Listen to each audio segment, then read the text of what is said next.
It's time to heal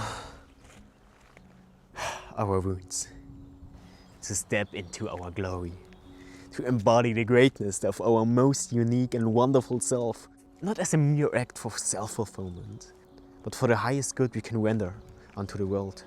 In service to all, we tap into the light, that it may multiply from heart to heart, radiating, vibrating, activating, culminating, that even the desert is being transformed, and what is left is but the promised land.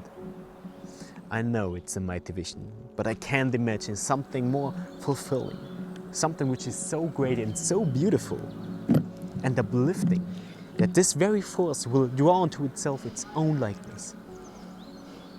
Self-creating, self-transforming, where we are all constituting in the act of its creation by what we believe to be true of ourselves and therefore the world.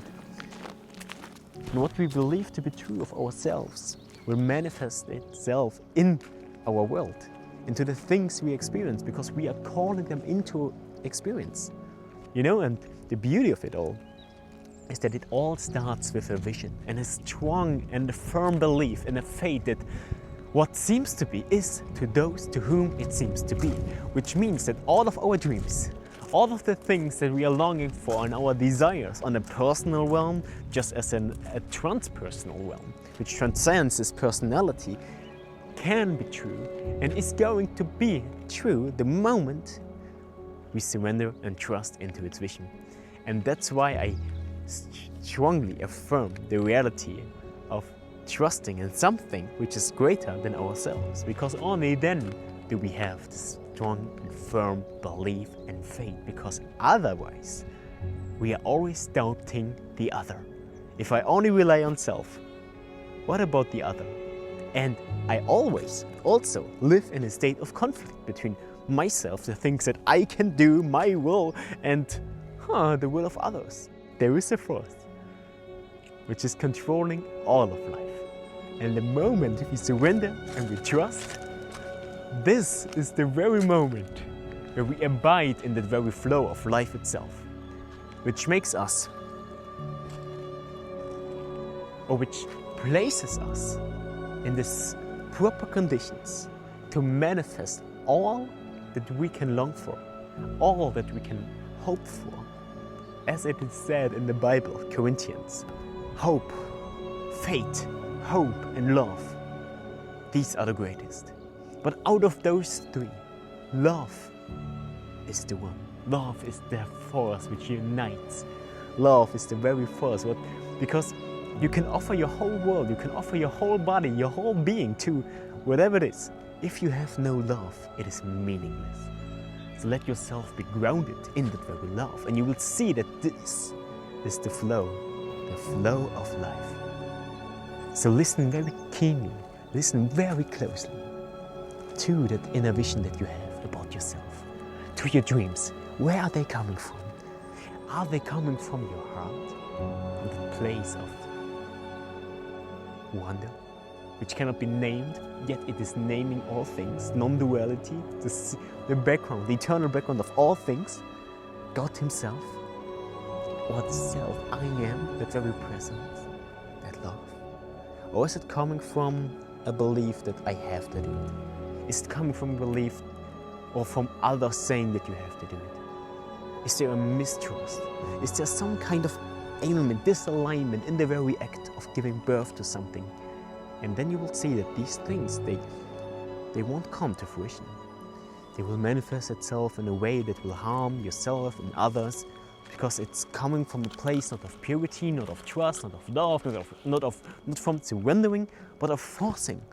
And if you try something in a forcing kind of way, you will see that blockages will come, because that very power of forcing things into existence is in itself a restriction and a blockage. So all we can do is to open ourselves, our hearts, be a clear instrument, and let yourself be guided by the whisper, by these insights, by the synchronicity of all of life, telling you who you truly are, what your mission is, what your place here on earth is.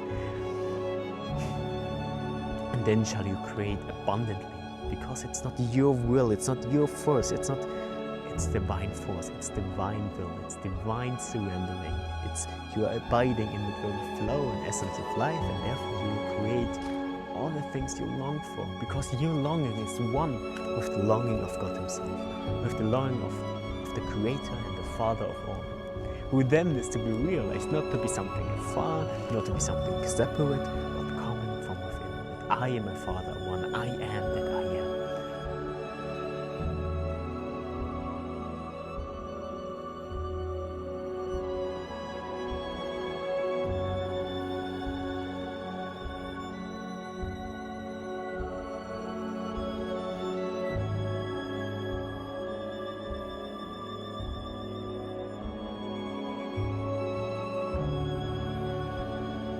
In the end, there will be only one Lord, one God and Father of all, one faith, one baptism, one, and it is in all, it is above all, and through all. And He's making us in His own image, in His own likeness, because His will, His grace, His power, His might, His wisdom, He will not give to another, but only to Himself, only to those who are called, who are destined, who are glorified, who are testified in the furnaces of affliction, which is this world, the test we are facing, this body of flesh, in the world of death, decay, withering away.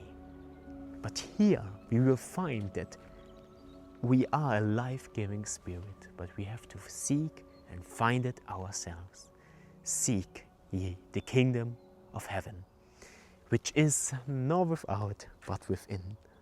Even the separation is something we begin with, and yet in the end we will let go of it. Because there is no within and without.